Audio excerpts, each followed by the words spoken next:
రకంగా కామెంట్స్ చేశారు రేవంత్. ఇక హైడ్రా కమిషనర్ రంగనాథ్ ఏం చేసినా కరెక్ట్ అంటున్నారు సీఎం రేవంత్ రెడ్డి.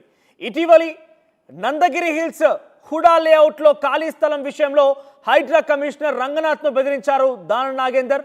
సీఎంకు ఫిర్యాదు చేస్తానంటూ రంగనాథ్ను దానం వార్నింగ్ ఇచ్చారు. తాజాగా ఈ ఇష్యూపై స్పందించారు సీఎం రేవంత్ రెడ్డి. ఢిల్లీలో మీడియాతో చిట్ చాట్ సందర్భంగా హైడ్రా కమిషనర్ రంగనాథ్కు ఫుల్ సపోర్ట్ ప్రకటించారు రేవంత్ రెడ్డి. దానం నాగేందర్ కామెంట్స్ పట్టించుకోవద్దని పరోక్షంగా సూచన చేశారు. అక్రమ నిర్మాణాలు ఎవరివైనా సరే కూల్చివేసే ప్రక్రియ కొనసాగుతుంది, ఇందులో ఎలాంటి రాజకీయాలు లేవంటున్నారు సీఎం. సో ఈ నేపథ్యంలో రంగనాథ్కి ఫుల్ సపోర్ట్ ఇచ్చారు. నందగిరి హిల్స్ హుడా లేఅవుట్లో ఉన్నటువంటి ఒక స్థలంని రంగనాథ్ హైడ్రా టీం, అంటే హైడ్రాగా కొత్తగా ఏర్పడినటువంటి హైడ్రా కూల్చివేసింది. రంగనాథ్ దీనికి ప్రాతినిధ్యం వహిస్తున్నారు. రంగనాథ్ దీనికి చాలా కీలకమైన పదవిలో ఉన్నారు. అయితే దానం నాగేందర్ రంగనాథ్ని హెచ్చరిస్తూ ఈ పదవిలో ఉంటావా లేదా, నేను సీఎం దగ్గర తేల్చుకుంటాను ఈ సంగతి అన్నట్టుగా ఆయన మాట్లాడుకొచ్చారు. అయితే ప్రస్తుతం ఈ ఇష్యూ తెగ వైరల్గా మారింది. పెద్ద ఎత్తున ఆయన దానం నాగేందర్ చేసిన కామెంట్స్ సీఎం దృష్టికి వెళ్ళాయి. ఈరోజు ఢిల్లీలో మీడియా చిట్చాట్లో రేవంత్ రెడ్డి మాట్లాడుతున్న నేపథ్యంలో కొంతమంది జర్నలిస్టులు అడిగిన ప్రశ్నకు గాను రేవంత్ రెడ్డి ఈ రకమైన సమాధానం ఇచ్చారు. నా పూర్తి మద్దతు రంగనాథ్కే ఉంటుందంటూ కూడా ఆయన చెప్పారు. ఒకసారి ప్రతినిధి మధు దగ్గరికి వెళ్దాం మనం. మధు, దానం నాగేందర్ రంగనాథ్ మధ్య ఒక వివాదం తలెత్తింది. అది అక్రమ కట్టడాలను కూల్చివేసే రకంగా హైడ్రా అంటూ ఒక ప్రత్యేక టీం ఏర్పాటైంది. దానికి దానం నాగేందర్ నో చెప్పారు. అంటే దానం నాగేందర్ నో చెప్పడం గల ప్రధాన కారణం ఏంటి? రేవంత్ రెడ్డి రంగనాథ్కి సపోర్ట్తో దానం నాగేందర్ రియాక్షన్ ఏ రకంగా ఉండబోతోంది? ఎగ్జాక్ట్లీ జూబ్లీస్ లో ఉన్నటువంటి హుడా కాలనీకి సంబంధించినటువంటి ఆ వెంచర్ లో 850 గజాలకి సంబంధించినటువంటి ప్రభుత్వ స్థలం ఉంది. యాక్చువల్ గా అది పార్క్ కోసం వదిలేసినటువంటి స్థలం, హుడా ప్రభుత్వ భూమి. సో ఆ పక్కనే ఉన్నటువంటి బస్తీ వాసుల్లో మొత్తం 400 కుటుంబాలు నివసిస్తా ఉన్నాయి. వారు వివిధ పనులు చేసుకుంటూ బ్రతుకుతారు.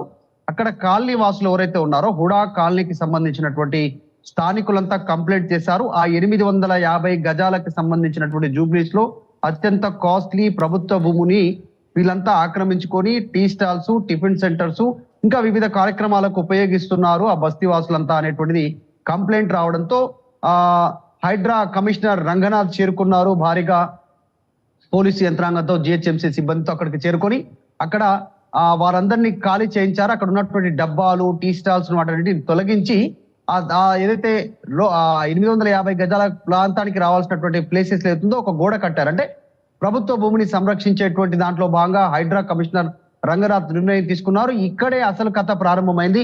దానం నాగేందర్ ఎంటర్ అయ్యారు. ఖైరతాబాద్ నియోజకవర్గ ఎమ్మెల్యే. ఆయన రీసెంట్ గా కాంగ్రెస్ పార్టీలో చేరారు. రంగనాథ్ ని టార్గెట్ చేసుకుంటూ మాట్లాడారు. అక్కడ ఉన్నటువంటి బస్తీ వాసులని ఏకం చేసే ప్రయత్నం చేశారు. ఎందుకంటే ఓటర్స్, రాజకీయ నాయకులు బస్తీ వాసులకు మద్దతు ఉంటారు సాధారణంగా.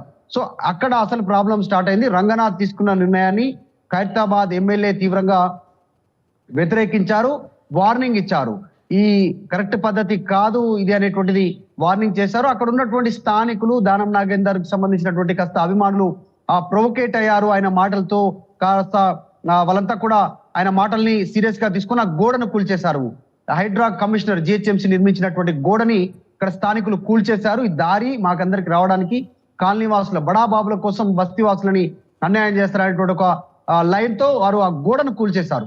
కూల్చేసిన తర్వాత హైడ్రా కమిషనర్ సూచన మేరకు హైడ్రా సంబంధించినటువంటి జిహెచ్ఎంసీ సంబంధించినటువంటి మరొక అధికారి, హైడ్రాకి సంబంధించిన అధికారి ఫిర్యాదు చేశారు జూబ్లీహిల్స్ పోలీస్ స్టేషన్ లో. దానం నాగేందరే రెచ్చగొట్టారు, స్థానికులని గోడ కూల్చే ప్రయత్నం చేశారు. ప్రభుత్వ భూమిని రక్షిస్తా ఉంటే హైడ్రా సంస్థ ఈయన రెచ్చగొట్టడం వల్ల వాళ్ళు గోడ కూల్చేశారు అనేటువంటిది.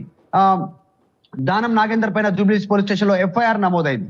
మరోసారి దానం నాగేందర్ రియాక్ట్ అయ్యారు. హైడ్రా కమిషనర్ రంగనాథ్ పైన సీరియస్ అయ్యారు. మనందరికీ తెలుసు, ఈడియట్ సినిమాలో, రవితేజ సినిమాలో ఒక డైలాగ్ ఉంటుంది. ఎంతో మంది కమిషనర్లు వస్తుంటారు, పోతుంటారు, చంటిగాడు లోకల్ అనేటువంటిది. అదే డైలాగ్ ని దానం నాగేందర్ రిపీట్ చేశారు. చాలా మంది కమిషనర్లు వచ్చారు, పోయారు. పూర్తిగా సీఎం సపోర్ట్ అయితే అక్కడ రంగనాథ్ కనబడుతోంది. హైడ్రా అనేది చాలా స్పెషల్ గా ఈ యొక్క అక్రమ కట్టడాలను కూల్చివేసే పనిగానే ఏర్పడిన వ్యవస్థ. ఆ వ్యవస్థకి పూర్తి సపోర్ట్ ఇస్తామన్నట్టుగా సీఎం చెప్పడంతో దానం నాగేందర్ రియాక్ట్ అయ్యారు ఎక్కడైనా? అంటే ఆయన ఏ రకంగా రియాక్ట్ కాబోతున్నారు? ఇన్ఫాక్ట్ ఎగ్జాక్ట్లీ దానం నాగేందర్ హెచ్చరికలు జారీ చేశారు రంగనాథ్ కి, హైడ్రా కమిషనర్ కి. హైడ్రా అనేటువంటిది ముఖ్యమంత్రి రేవంత్ రెడ్డి మధ్యలో పుట్టినటువంటి ఒక కొత్త నిర్ణయం అది. ఎందుకంటే జిహెచ్ఎంసీ మొత్తం ఔటర్ రింగ్ రోడ్ పరిధినంతా ఒకే గొడుగు కిందికి తీసుకురావాలనేటువంటిది ముఖ్యమంత్రి ఆలోచన. ఆయనకు సంబంధించినటువంటి బ్రెయిన్ చైల్డ్ పథకంగా వాళ్ళు భావిస్తా ఉన్నారు, బ్రెయిన్ చైల్డ్ ఒక కార్యక్రమంగా భావిస్తా ఉన్నారు. సో దాంట్లో భాగంగా హైడ్రా కమిషనర్ గా రంగనాథ్ నియమించారు. రంగనాథ్ హైడ్రా సంబంధించినటువంటి చర్యలను పూనుకున్నారు. హైదరాబాద్ లో అక్రమ కట్టడాలు, ఎఫ్టీఏలు, ప్రభుత్వ భూములు ఆక్రమించుకుంటే పార్కులు, గోడలు కట్టిన, రోడ్లను ఆక్రమించుకున్న వాటన్నిటిని కూల్చేస్తామంటూ ముందుకు వచ్చారు. ఇక్కడ ప్రారంభమైన తర్వాత ఇద్దరి మధ్య వాగ్వాదం జరిగింది. ఎఫ్ఐఆర్ ఫైల్ అయింది దానం నాగేందర్ పైన. నేను ఇక్కడే ఉంటాను, నేను లోకల్, మీరు అధికారులు వస్తుంటారు పోతుంటారు, నీ మీద ముఖ్యమంత్రి కంప్లైంట్ చేస్తారు, నువ్వు నేను తెలుసుకుందాం, అయినా నీకు జాబ్ అంటే ఇష్టం లేదు అనేటువంటి అనేక వ్యాఖ్యలు చేశారు దానం నాగేందర్. దీని తర్వాత ఎపిసోడ్ లో భాగంగా ముఖ్యమంత్రి రేవంత్ రెడ్డి ఈ రోజు చిట్చాట్ లో భాగంగా ఢిల్లీలో మాట్లాడారు.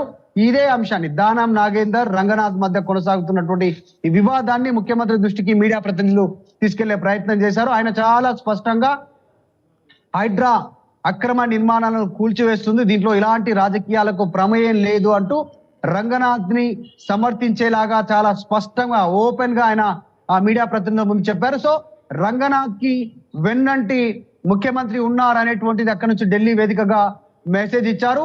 ఈ విషయంతో ఒక్కసారిగా అధికార పార్టీకి సంబంధించిన ఎమ్మెల్యే అడ్డుకొని ఏకంగా అధికారిని హెచ్చరించినా కూడా సీఎం ఎవరున్నా కూడా పర్వాలేదు, అధికార ప్రతిపక్షం లేకుండా ఎవరున్నా కూడా పర్వాలేదు అనే రకంగా ఫుల్ రైట్స్ ఇచ్చేశారంటే, ఇక క్షేత్రస్థాయిలో మనం చూస్తే గత ప్రభుత్వంలో పనిచేసినటువంటి ఎమ్మెల్యేలు, మాజీ మంత్రులు కూడా ఇదే రకమైన ఆరోపణలు ఎదుర్కొనే నేపథ్యంలో వారి పరిస్థితి ఏ రకంగా ఉండబోతుంది, వారు ఏ రకంగా ఆలోచన చేసే అవకాశం ఉంది? ఎగ్జాక్ట్లీ స్థానికంగా ఉన్నటువంటి బస్తీల్లో కాస్త ప్రభుత్వ భూములు ఉన్నాయి, పర్మిషన్ ఉన్నటువంటి వాళ్ళు ఉన్నాయి, పర్మిషన్ లేని ఉన్నాయి, ఎఫ్టీఎల్ చెరువుల భూములను ఆక్రమించుకొని కట్టుకున్న వాళ్ళు ఉన్నారు, తర్వాత బిల్డర్స్ ఆక్రమించి కట్టి ఇతరులకు అమ్మేసినటువంటి ప్రాంతాలు ఉన్నాయి, కొద్దిమంది తెలియకుండా వెంచర్ చేసి ఆ వెంచర్ లో కొనుక్కొని మధ్యతరగతి కుటుంబాలు ఉన్నాయి.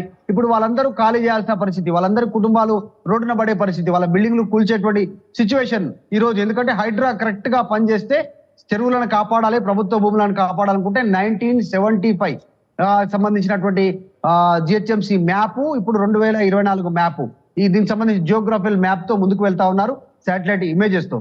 కాబట్టి తీవ్రమైనటువంటి పరిణామాలు ఉంటాయి క్షేత్రస్థాయిలో, ప్రభుత్వం మీద వ్యతిరేకత వస్తుంది అనేటువంటిది స్థానికంగా ఉన్న క్యాడర్ లీడర్ రేవంత్ రెడ్డికి కలిసి చెప్పే ప్రయత్నం చేస్తా ఉన్నారు.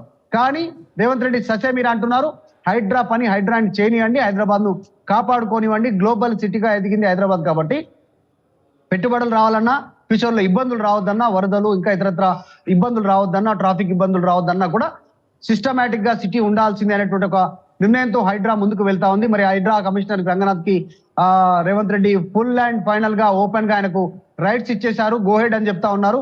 మరి దానం నాగేందర్ పరిస్థితి ఏంటి అనేటువంటిది చర్చ కొనసాగుతుంది. ముఖ్యమంత్రిని కలుస్తా అన్నారు, ఫిర్యాదు చేస్తా అన్నారు. ఈ రోజు ముఖ్యమంత్రి డైరెక్ట్ గా రంగనాథ్ హైడ్రా కమిషనర్ కి మద్దతు తెలుపుతూ ఓపెన్ గా ఢిల్లీలో చిట్ చాట్ లో భాగంగా చెప్పారు. ప్రస్తుతం నిజంగానే ఇది దానం నాగేందర్ కు పెద్ద షాక్ అని చెప్పొచ్చు. Thank you Madhu.